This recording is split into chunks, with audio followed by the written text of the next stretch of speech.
This is my Cabelas pack I got on sale for $89 at Cabelas. And I quite like the strength of this pack. It's actually, and the comfort, it's quite well made. What I didn't like is, with a 23-inch back, the load lifters weren't high enough. So you can see the original load lifters are down here on this bar.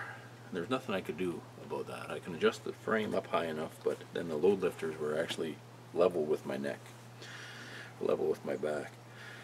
So, using this little form here, made out of 2x4, cut with my jigsaw, I put 3mm Baltic birch plywood, similar to what you would use for boat building, and used epoxy. And with those three, I basically bent them to shape in there. And this is what came out of the form this morning. And I cut a couple of slots. And now my load lifters are a good 2 inches higher than they were. And that makes all the difference. So the weight of that is far less than a pound. That's probably a quarter of a pound. It's springy. I can stand on this at 270 pounds. So that's strong. I just got it zip tied in. I might think of a better way to put it on, but that actually seems plenty strong. And now my load lifters are high enough that when I put this pack on, I've actually got about a 40-degree angle, 45-degree angle, which I like. And I was talking to Aaron. With my length of back, he could have made me a custom frame at Kafaru. But with the bag and all that sort of stuff, I'm looking at nearly $1,000 Canadian to get that in.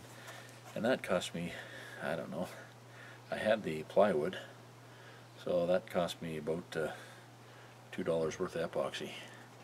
And that seems plenty strong. So I'll give this a try, and I'll report how that worked. So rather than have a custom frame built, I sort of built that custom frame myself, just with putting that extra cross piece in.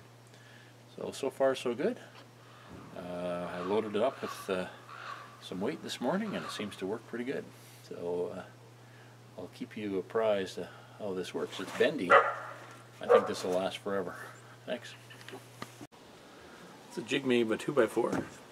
This is the 3mm Baltic birch plywood. It's a little shorter than what I used.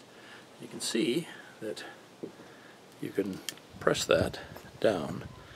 So I had clamps in the middle and clamps on the sides. That's why these are cut out.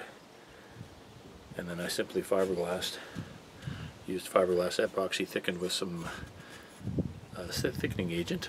I used sawdust, and you just let that dry. And then the epoxy will keep that at the same shape.